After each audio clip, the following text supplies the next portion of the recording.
Janeiro, a emissora da Fraternidade passa a apresentar Luz na Penumbra, programa que leva ao seu coração a mensagem da doutrina espírita.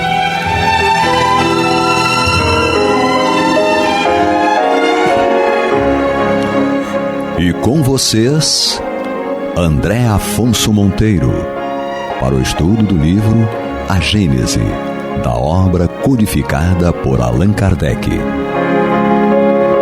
Olá, amigo ouvinte, internauta da Rádio Rio de Janeiro, eu sou André Monteiro, mais uma vez aqui com vocês para apresentarmos o programa Luz na Penumbra, estudo da obra A Gênese.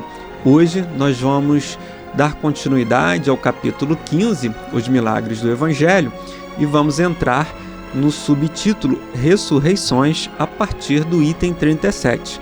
Mais uma vez aqui, com muita alegria, nós recebemos o nosso querido Alexandre Almeida. Seja bem-vindo, Alexandre. Olá, André. Votos de muita paz a você, ao Jefferson e a todos que nos ouvem.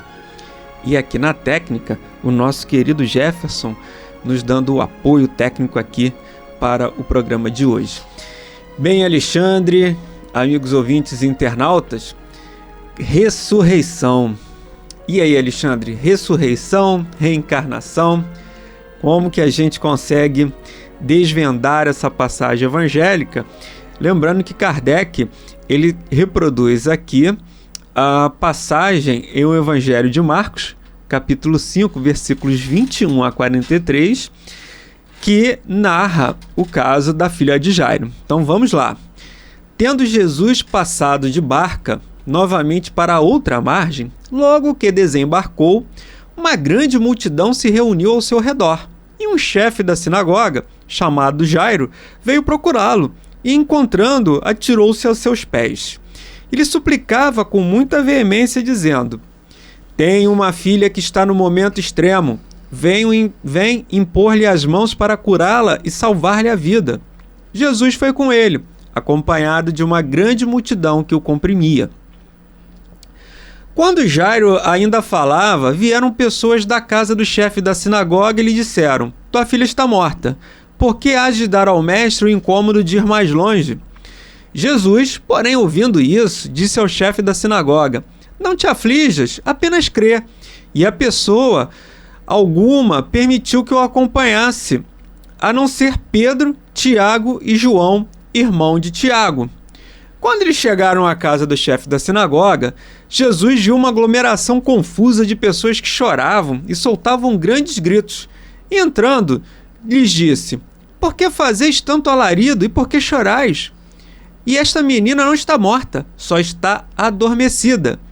E elas zombaram dele. Tendo feito com que todas as pessoas saíssem, chamou o pai e a mãe da menina, e os que tinham vindo com ele, e entrou no lugar onde a menina estava deitada. Ele então a tomou pela mão e disse: Talita cumi, isto é, minha filha, levanta-te, eu te ordeno. No mesmo instante, a menina se levantou e começou a andar, pois tinha 12 anos, e todos ficaram espantados e maravilhados. Evangelho de Marcos, capítulo 5, 21 a 43.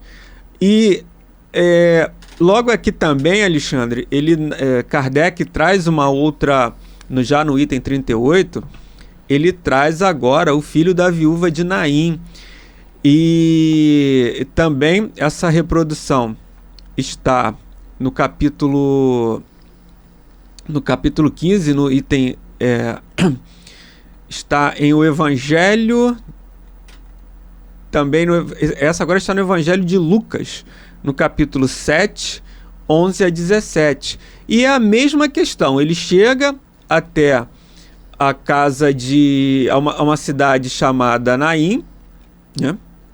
E a mesma coisa, o rapaz foi dado como morto e Jesus ordena para que ele se levantasse imediatamente. E aí o moço se levanta e começa a falar. E todos, mais uma vez, maravilhados com esse milagre feito por Jesus. E, nessas duas passagens, Alexandre, a gente verifica aqui duas passagens de que duas pessoas foram dadas como mortas, e nesses dois casos, Jesus teria feito com que aquelas pessoas revivessem, né? E usam o termo ressurreição. A própria lei mosaica da época proibia essa questão, né? Esse culto, essa, digamos assim, Moisés chegou até a proibir que se falassem com os mortos, né? E aí a gente depois vai entender o porquê. Mas essa questão era proibida lá na época dos hebreus. E vem Jesus e traz essa pessoa à vida de novo. E aí a gente se pergunta, né? Eles estavam mortos? Eles não estavam mortos? O que de fato que teria acontecido naquela questão? Era uma morte aparente?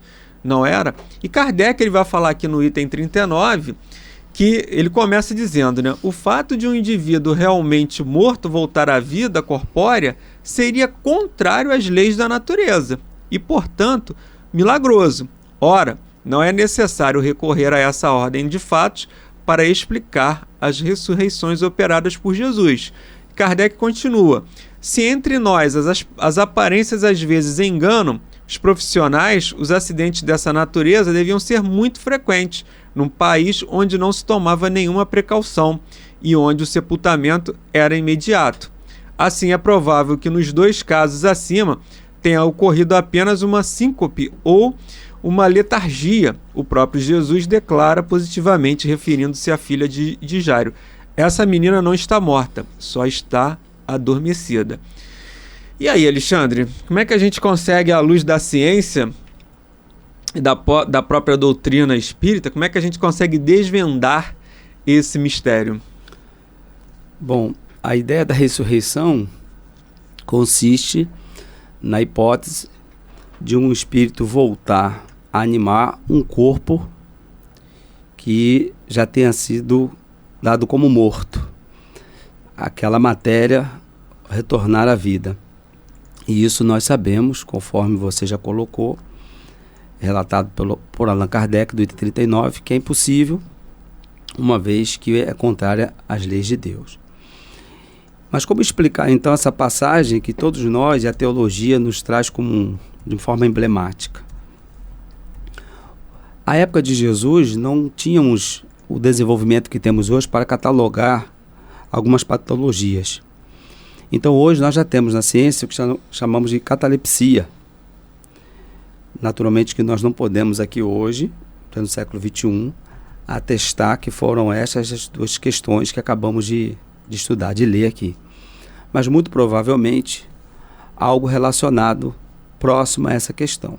Então, na verdade, esses dois jovens, a filha de Jairo e o filho da viúva de Naim, eles não estavam mortos, biologicamente falando.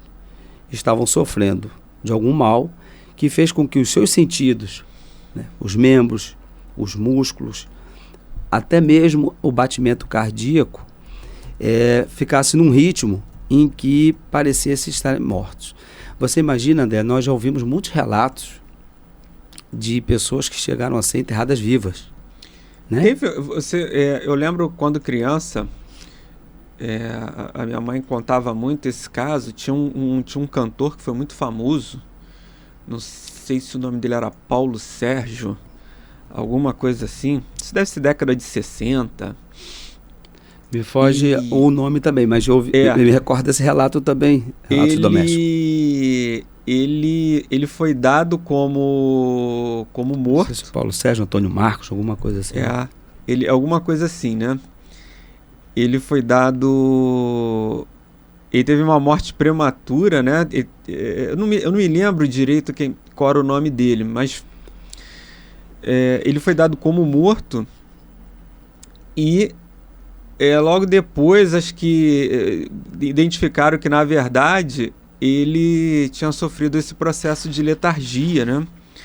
Ele sofreu esse processo de letargia, mas ele só e depois descobriram isso porque fizeram lá a exumação e aconteceu algo parecido, né? Acho que não na época não tinham a não tiveram a condição de verificar, e eles descobriram isso porque quando fizeram a exumação, o corpo estava virado, como se e marcas de ele tentando abrir o caixão. Enfim, foi uma questão muito, muito delicada, mas foi um caso parecido como esse que a gente está verificando agora no Evangelho, né? Exatamente, é um exemplo que nos chega por se tratar de uma pessoa famosa, né? Mas quantos casos não devem ter ocorrido ao longo dos tempos? E o exemplo citado por você é recente. Agora você imagina 2000 anos atrás, pouco mais de 2000 anos, em que os recursos eram menores. Hoje nós temos aí exames de imagem, né? Eletrocefalograma e tantos outros, que podem aferir os sinais vitais e impedir, né, um erro dessa natureza. Mas à época não tínhamos. Sem contar que, segundo algumas pesquisas, a catalepsia e a letargia citada por você, que é um dos sintomas da catalepsia, ela pode durar horas e às vezes até dias. Então, muito natural, sem contar que na cultura judaica o sepultamento ele era quase que imediato, o que contribuía para que situações como essa pudessem se processar, eu não diria em grande número, mas com alguma frequência. Graças a Deus, nesses dois casos, Jesus, através da cura e não do fenômeno da ressurreição, permitiu com que essas pessoas voltassem à consciência, mas naturalmente causando muito deslumbramento. O importante é destacarmos aqui, para aquelas pessoas que porventura tenham ainda alguma, se não dificuldade, ou não tiveram acesso ainda a esses conceitos, de que a reencarnação consiste no espírito em retomar a vida num outro corpo, uma outra existência. E a ressurreição, que é o que estamos tratando aqui, seria a volta à vida no mesmo corpo, o que cientificamente é impossível. Mas válido destacar também que a época de Jesus, os judeus também tinham filosoficamente uma ideia, porque o termo ressurreição estava relacionado a voltar à vida. Então, naturalmente, havia muita confusão acerca da questão, porque quando se volta ao mundo espiritual, se volta à vida. Quando se reencarna, de alguma forma, você está voltando a uma vida dentro da matéria. Mas, como havia muita confusão acerca do tema, a ressurreição, na acepção vulgar do termo, ficou sendo justamente voltar a viver no mesmo corpo. E essas passagens, creio que tenham contribuído para que isso se consolidasse, essa ideia. Mas, de fato, Jesus aqui, na verdade, ao invés de trazer essas pessoas à vida novamente, eles a curou, porque, de fato, elas não haviam morrido. Muito bem. Inclusive, aqui em O Livro dos Espíritos, na pergunta 422, Kardec, no capítulo, até para a gente ser mais claro aqui, na emancipação da alma, capítulo 8º em O Livro dos Espíritos, Kardec vai tratar esse tema, é o subitem 4, né? Letargia, catalepsia, mortes aparentes. Mas antes, amigos ouvintes e internautas, estamos fazendo o estudo do livro A Gênese, capítulo 15, Os Milagres do Evangelho. Hoje, a partir dos itens 36 e seguintes, ressurreição. E aqui comigo, mais uma vez, Alexandre Almeida, e ali na técnica, o nosso querido Jefferson. E aqui, Alexandre, nesse capítulo 8º, em O Livro dos Espíritos, Kardec, ele trata do tema como emancipação da alma, letargia, catalepsia, mortes aparentes. Então, na questão 422, Kardec vai perguntar sobre os letárgicos e os catalépticos, se eles veem e ouvem o que se passa em torno deles. Ele afirma isso, na verdade, né? Eles veem, ouvem, mas não podem manifestar. E aí ele pergunta, né? Será pelos olhos e pelos ouvidos do corpo que tem as percepções? E aí Kardec faz essa pergunta. E os espíritos vão dizer que não. É pelo próprio espírito. O espírito se reconhece, mas não pode se comunicar. E aí Kardec pergunta, mas por que ele não pode se comunicar? E ele diz: ao estado do corpo a isso se opõe. Esse estado particular dos órgãos vos dá a prova de que há no homem outra coisa além do corpo, visto que o corpo não funciona mais, o espírito, porém, age. E aí, na 423, ele fala da letargia. Na letargia, o espírito pode se separar inteiramente do corpo, de maneira a dar-lhe todas as aparências da morte, e a ele retornar depois.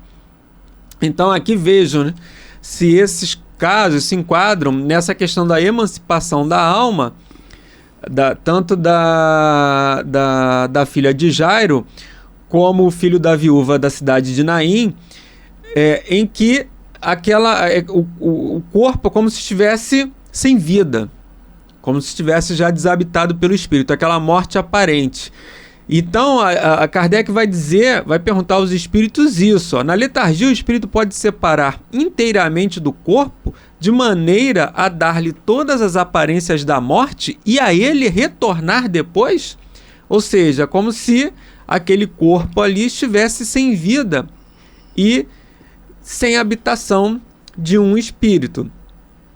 E os espíritos respondem, né? Na letargia, o corpo não está morto, visto que há funções que se efetuam.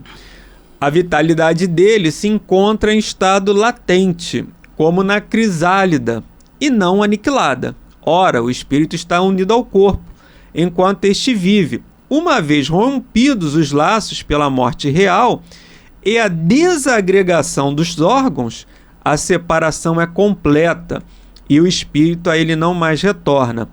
Quando um homem tem as aparências da morte, retorna à vida, é que a morte não era completa.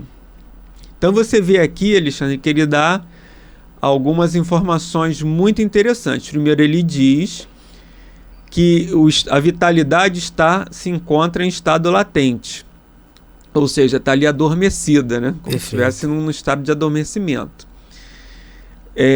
Diz que o espírito ainda está unido ao corpo enquanto vive. Se há uma vida ali, via de regra, o espírito está unido ao corpo. Aí ele diz: uma vez rompidos os laços, que laços são esses? Não são os laços de afinidade, não é isso. O laço, o perispírito, né? Perfeito. Que é aquele laço que liga o espírito ao corpo. Pela morte real e a desagregação dos órgãos, a separação é completa e o espírito a ele não mais retorna. E quando ele fala de desagregação dos órgãos, aí é uma questão física, química.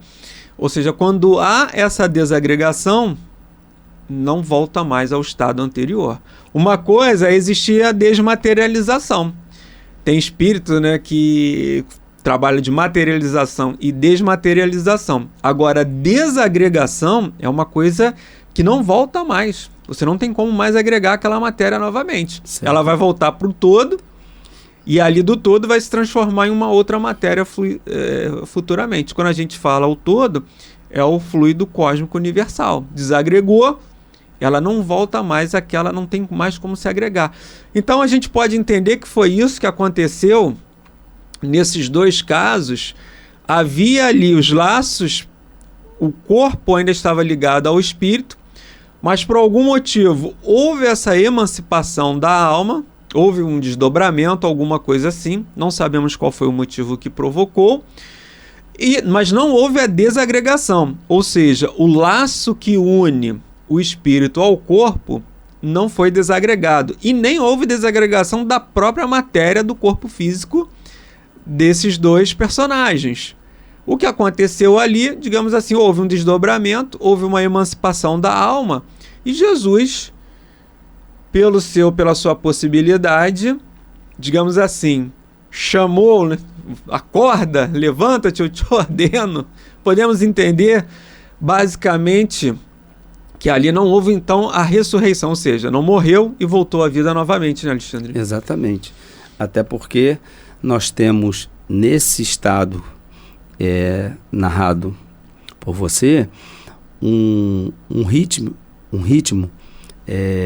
biológico que muitas das vezes vai confundir as pessoas que estão próximas e fazendo ali um exame preliminar de que a vida orgânica ali se extinguiu, a ponto, muitas das vezes, de ser tão lento esse batimento cardíaco, dessas funções vitais serem tão lentas, como você colocou, de haver uma decomposição, que não significa desagregação dos órgãos. Isso vai explicar o fenômeno com Lázaro, em que a narrativa dizia que havia odor, já havia mau cheiro.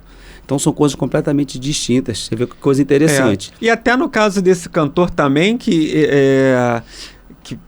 esse foi muito veiculado lá atrás, não se sabe se não há uma confirmação, mas foi uma história que correu o Brasil inteiro de que teria acontecido isso com ele, que a gente não sabe, né? Se realmente o que aconteceu, mas a gente não sabe se é lenda, se é boato, mas foi atestado ali, teoricamente surgiu essa história de que ele teria passado ali por um processo de letargia. Mas a gente vê que é interessante, né? A nossa falta de conhecimento e entender essa ciência. Exato. Até porque uma pessoa que está em estado letárgico, vou voltar ao exemplo de Lázaro, se me permite, por dias, mas se ele está vivo, justamente por estar ali deitado, você vai em algum momento exalar, né, odores, em função da matéria, de uma higiene que não está sendo feita. Então, toda essa falta de recursos científicos e de conhecimentos em torno do que envolve a vida orgânica e a falta de equipamento sofisticado que temos hoje para identificar determinados sinais vitais levava a todos, numa experiência como essa, a confundir o fenômeno morte com este ou aquele sintoma, ou esta ou aquela patologia que hoje nós já conhecemos, embora não se tenha domínio, né? Nos preparando para o nosso encontro, líamos que muitos pesquisadores atestam que se sabe muito pouco sobre a catalepsia, por exemplo. Sim. Então, na verdade, você imagina, então somente Jesus, né, com o seu poder de cura, né, com a sua força fluídica naquele momento, atendeu aquela criatura, seja pelo aspecto material ou até mesmo pelo aspecto espiritual, que nós não podemos aqui identificar a causa que levou à problemática, né? Pode ser N fatores, mas aí naturalmente por conta da sua força fluídica e da sua vontade e autoridade espiritual, ele reergueu em todos os aspectos, também literalmente falando, essas pessoas. O que importa é nós compreendermos que em todos esses fenômenos tidos por milagres de Jesus, nós estamos diante de fenômenos explicáveis, né? Sim. Pode nos parecer algo maravilhoso, uma vez que é algo atípico, né, que nos salta aos olhos, mas é diferente de entendermos isso como algo que foge aos nossos sentidos, à explicação, como algo inexplicável. Então, o objetivo dessa obra e do nosso estudo é justamente nos proporcionar reflexão acerca de fatos, fenômenos, que a doutrina espírita está aqui para nos educar e nos orientar a respeito. Com certeza, e nos próximos programas nós vamos até avançar nessa questão, que não havia nada de sobrenatural, e até nessa possibilidade que Jesus detinha de operar esses fatos, essas experiências. Questões 424 e seguinte no Livro dos Espíritos vão nos trazer essas respostas, mas vamos deixar a curiosidade aí com os nossos ouvintes. Eles já podem fazer a pesquisa, avançar nesse item 39 aqui da obra Gênese e na questão 424 em O Livro dos Espíritos. Amigos ouvintes e internautas, nós chegamos ao final do programa de hoje, desejando a todos muita paz em seus corações e até a próxima semana, se Deus quiser. Forte abraço, votos de muita paz a todos. Você está ouvindo o programa Luz na Penumbra.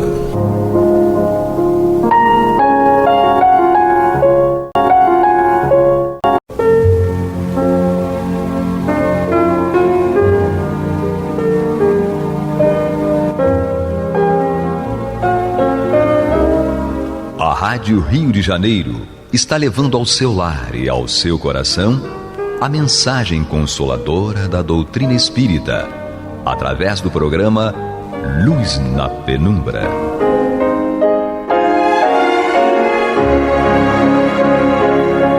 E agora com vocês, Nádia do Couto Vale, para comentar o Céu e Inferno, ou a Justiça Divina segundo o Espiritismo, da obra codificada por Allan Kardec.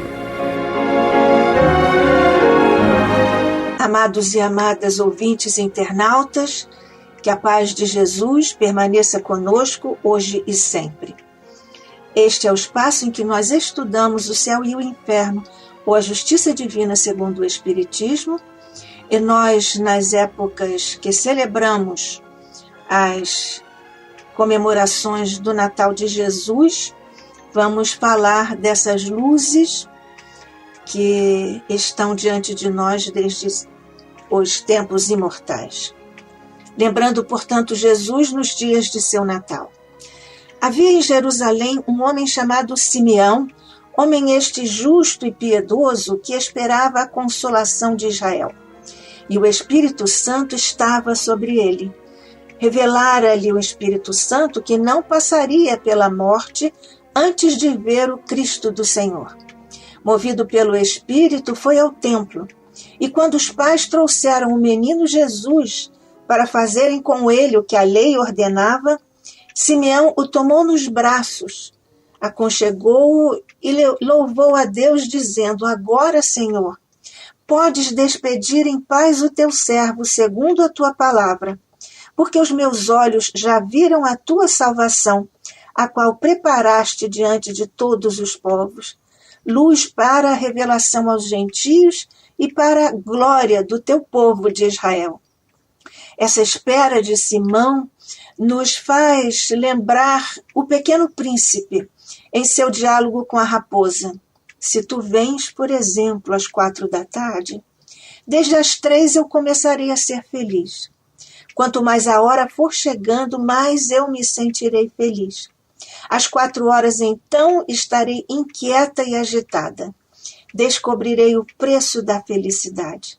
Mas se tu vens a qualquer momento, nunca saberei a hora de preparar o coração. É preciso ritos.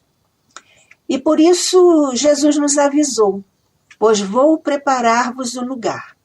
E quando eu for e vos preparar lugar, voltarei e vos receberei para mim mesmo, porque onde eu estou, estejais vós também.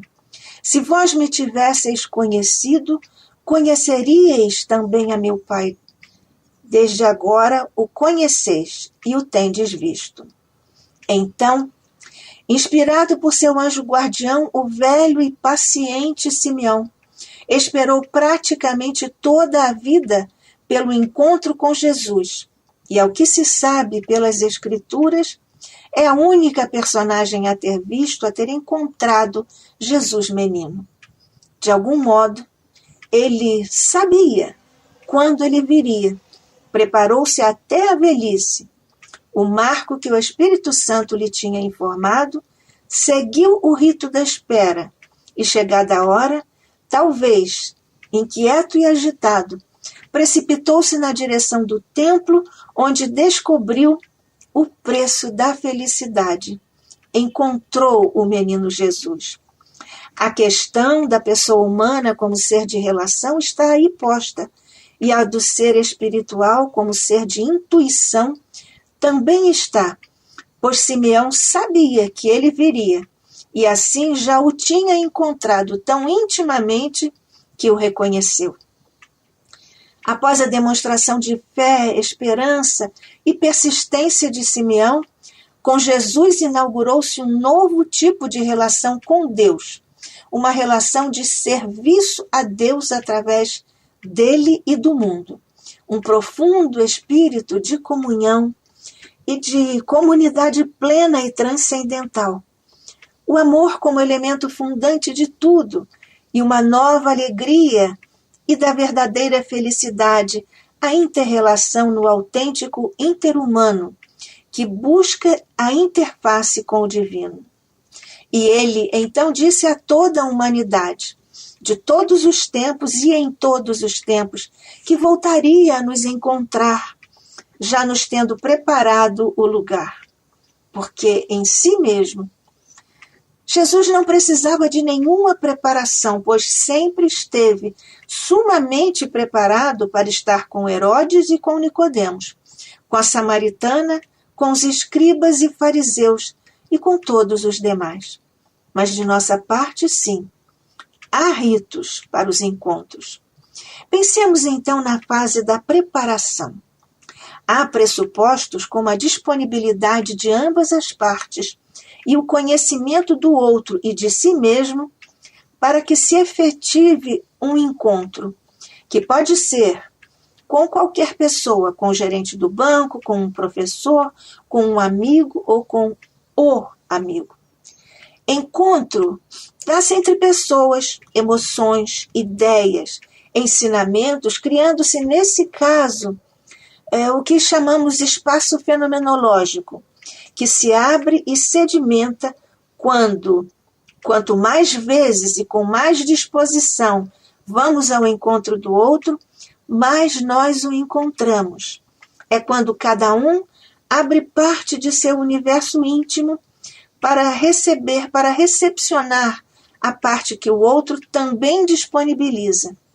Um espaço em que se encontram esses dois repertórios de emoções e projetos, sonhos e ideias, e no qual nenhum dos dois perde sua individualidade, no sentido espirítico do termo, e também em termos psicológicos e existenciais. Jesus, sempre maximamente apto e habilitado para todos os encontros, preparou a humanidade, através de seus prepostos, de Sócrates, de Buda, Lao Tse, Forri, Confúcio e de sacerdotes da Índia, Egito, Caldeia, Grécia, Gálias, que prepararam o terreno para a lei do amor, da reencarnação e de tudo mais que está no ideário, no inconsciente coletivo de todos os povos. Do ponto de vista do indivíduo, o outro ou cada um deve preparar-se desenvolvendo a dialogicidade, o ouvir, o falar e o olhar generosos, imparciais e atentos. É o que estamos tentando dizer, que é necessário fazermos para encontrarmos Jesus. Por isso, o diálogo, o encontro com o Cristo pode ser o nascimento ou não da criatura que acontece de estar em contato com Ele, mas que, mesmo apesar disso ou a despeito disso, pode não encontrá-lo verdadeiramente. Conhecemos a história. Esta possibilidade está cabalmente exemplificada quando se tem em mente a história de Públio Lentulus e de Lívia. Ele encontrou fisicamente, materialmente a Jesus, mas não o seguiu. Ela, Lívia, de imediato abriu seu ser inteiramente para Jesus. E também, além dessas possibilidades, também as cenas em que outros seres encontraram fisicamente a Jesus, como Paulo, por exemplo, como a samaritana, como os cegos de Jericó, como os leprosos e os obsidiados, como Zaqueu, Tomé e Pedro, Nicodemos e os discípulos do templo. Comovente o encontro com Jesus daqueles nos quais ele já tinha nascido, como Estevão, Simeão, o centurião romano, Maria de Magdala. São como seres espelho. O espelho reflete a luz dos raios do sol sem fragmentação na imagem que produz. E mesmo quando está quebrado, ainda assim reflete a luz, ainda que de modo imperfeito. É o que acontece conosco. E se há comprometimento na qualidade da imagem produzida, a origem do descompasso está na condição do espelho, não na luz nem nos raios do sol. Portanto, o descompasso está em nós, e não em Jesus, e não em seu evangelho. Homens da terra, mundo de expiação e provas, ainda se desencontram, ainda nos desencontramos, às vezes até mesmo a propósito do Jesus do grande encontro, que passa então a ser pretexto para distanciamento, animosidade até mesmo para com os que dizem segui-lo, em conflitos de intolerância intra-religiosa, como é o caso da Inquisição, de Sor Juana Inés de la Cruz, no México seiscentista, que reencarnou no Brasil como nossa amada Joana de Ângeles, Sor Joana Angélica de Jesus, batizada Joana Angélica de Jesus. Mas isso também vemos na teologia da libertação, e também uma intolerância interreligiosos, com agravantes perante os que professam religiões não cristãs, e também quando se trata de minorias. É o caso dos judeus na Espanha, ao tempo de Isabel a Católica, no século XV, dos protestantes na Europa, sob Carlos IX, no século XVI, da noite de São Bartolomeu, em França, em 24 de agosto de 1572. Mas Kardec sentenciou a fraternidade entre as religiões e, felizmente, hoje, afinal, nota-se um esforço nesse sentido por parte dos representantes de outras religiões, para que se efetive um verdadeiro encontro não só ecumênico, mas interreligioso. Esse é um momento praticamente iluminado que vivemos na Terra com o esforço coletivo para estarmos em fraternidade uns com os outros, como estamos agora nós, relembrando os passos e a figura de Jesus aqui no programa Luz na Penumbra, na Rádio Rio de Janeiro, a emissora da fraternidade. Fundamentalmente, o grande recado deste decisivo momento na história da humanidade no planeta, quando chegados que são os tempos, tal como anunciados por Jesus, esse tempo é o da fraternidade, com destaque para os seguidores das várias religiões e seitas, ainda que, por enquanto, o diálogo teológico ainda encontre algumas resistências, como, aliás, é de se esperar. Kardec nos fala a esse respeito. Mas o próprio Espiritismo emblematiza esse amálgama do porvir, constituindo-se como a religião do futuro, e também como o futuro das religiões, com a figura do Cristo como nosso irmão de luz, como governador do planeta, como príncipe da paz. Essa é uma bandeira que nós, espíritas, já desfraudamos como intencionalidade dinâmica, que instaura uma conexão entre dois ou mais seres, entre duas ou mais consciências que vivem por orientação inerente à mensagem de Jesus e de Kardec. Todos os que acreditamos, todos os que vivemos no Deus de amor, bondade e misericórdia, somos convidados a abraçar essa bandeira como passo seguro para a construção da paz no mundo. A paz vos dou, a paz vos deixo, disse-nos ele. A minha paz vos dou. A figura de Jesus tem ressonâncias nas seitas e também nas religiões não cristãs, que de alguma forma recepcionam esse ser cósmico, o governador do planeta.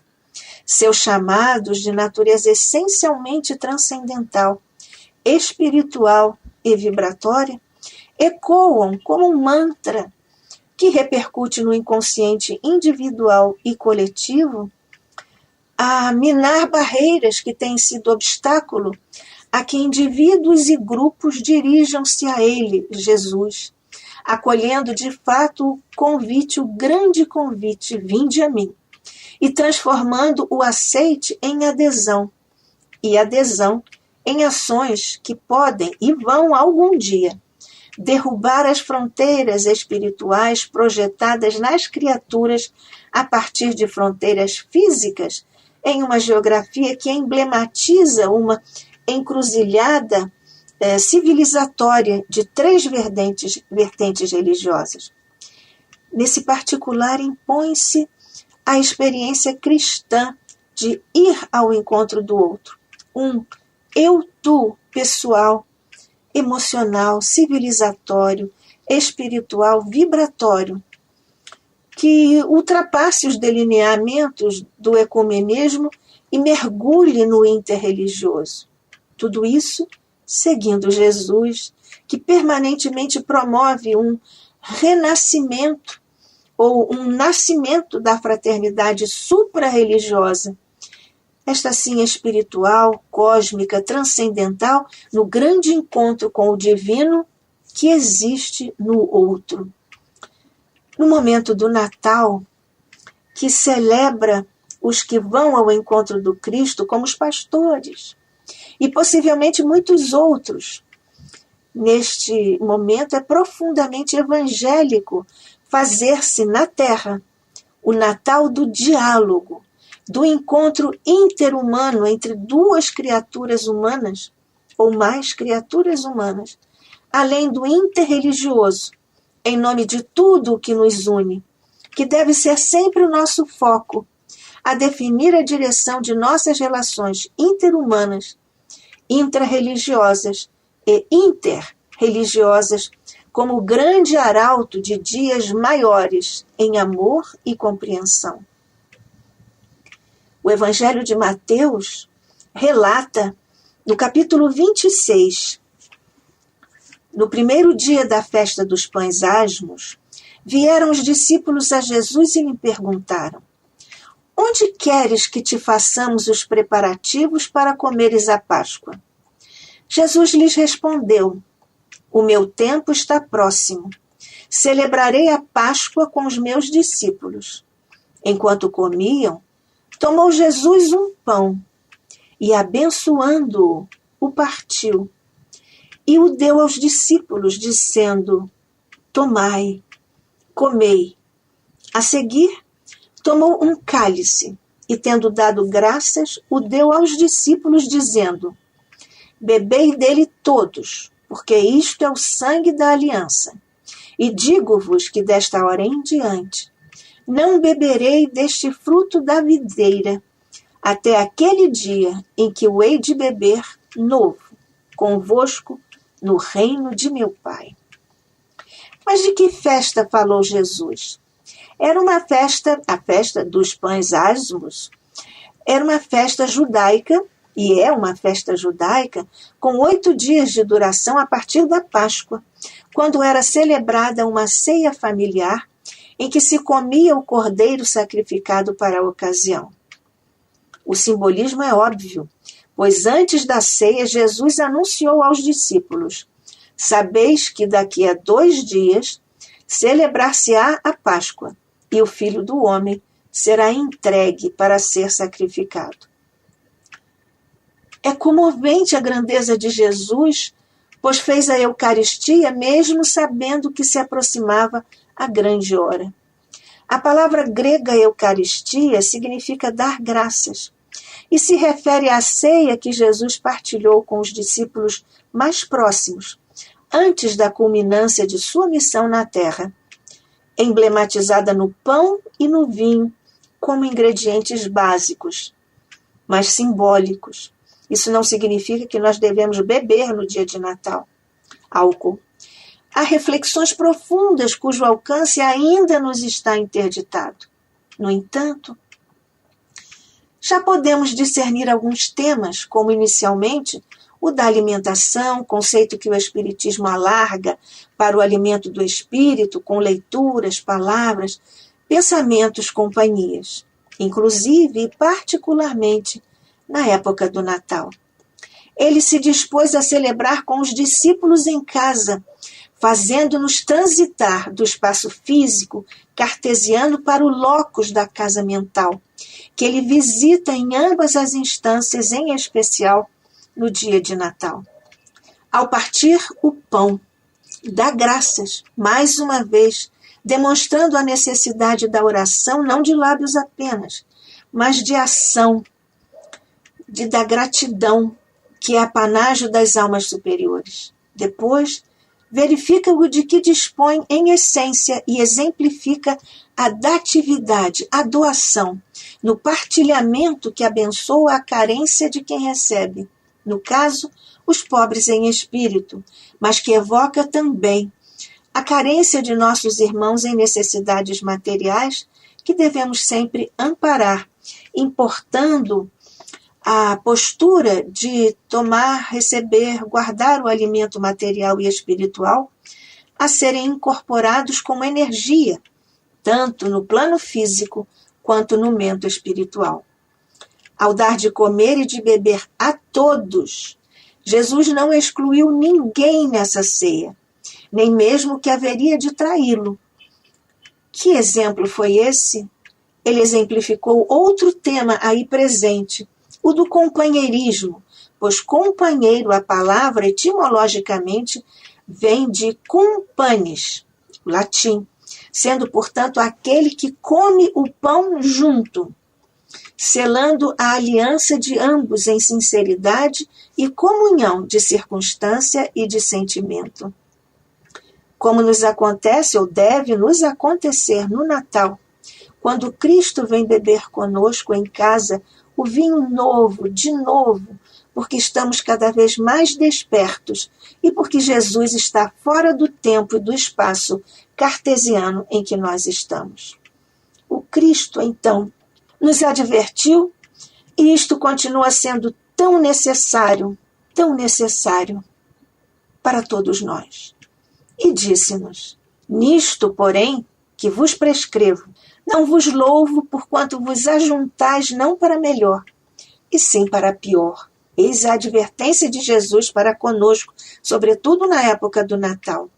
Continuou ele: porque antes de tudo estou informado a haver divisões entre vós quando vos reunis na igreja. Porque até mesmo importa que haja partidos entre vós, para que também os aprovados se tornem conhecidos em vosso meio. Quando, pois, vos reunis no mesmo lugar, não é a ceia do Senhor que comeis, porque ao comerdes, cada um toma antecipadamente a sua própria ceia. E há quem tenha fome, ao passo que há também quem se embriague. Não tendes, porventura, casas onde comer e beber, na ceia do Cristo? Ou menosprezais a igreja de Deus e envergonhais os que nada têm? Que vos direi? Louvar-vos-ei? Nisto certamente não vos louvo. Por isso, aquele que comer o pão ou beber o cálice do Senhor indignamente será réu do corpo e do sangue do Senhor. Examine-se, pois, o homem a si mesmo, e assim coma do pão e beba do cálice. Isso é simbólico, não é, meus irmãos? Continua Jesus: pois quem come e bebe sem discernir o corpo, come e bebe juízo para si.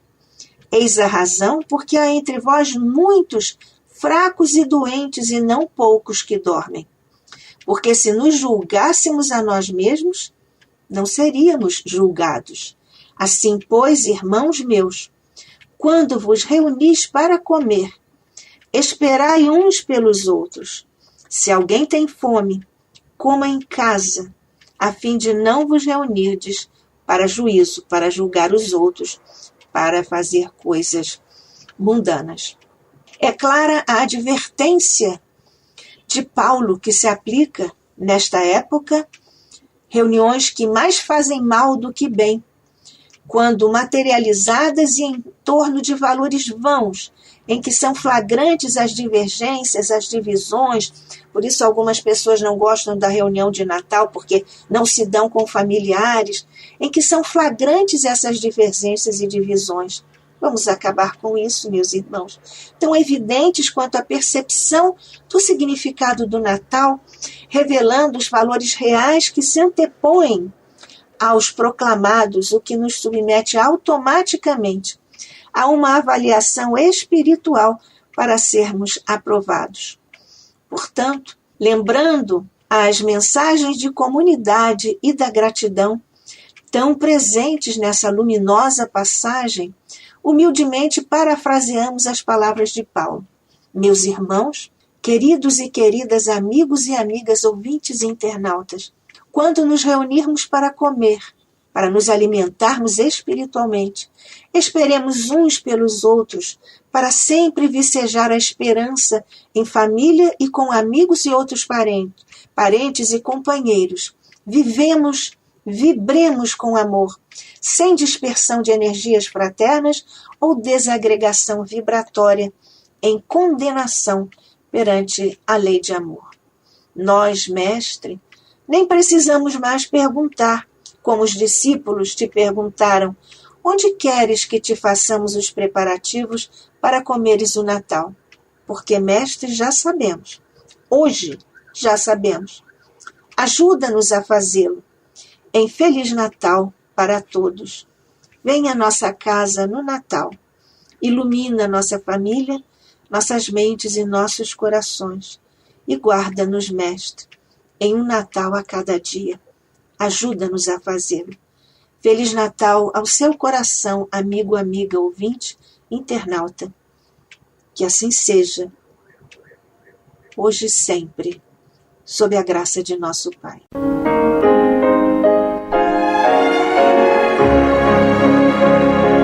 E vamos ouvir agora a prece de encerramento de nosso programa, na voz de Geraldo de Aquino.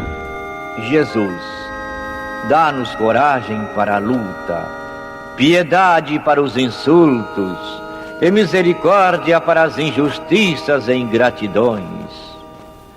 Limpa nossa alma de inveja e ambições mesquinhas, de ódio e de vingança o nosso caminho. E que dentro em pouco, ao recolher-nos de novo ao calor do nosso leito, para que o sono nos dê a paz e o esquecimento das tristezas humanas, possamos sentir, Senhor, no mais íntimo de nosso ser, a doçura indefinível do Teu amor e a grandeza incomparável da Tua divina presença. Que assim seja.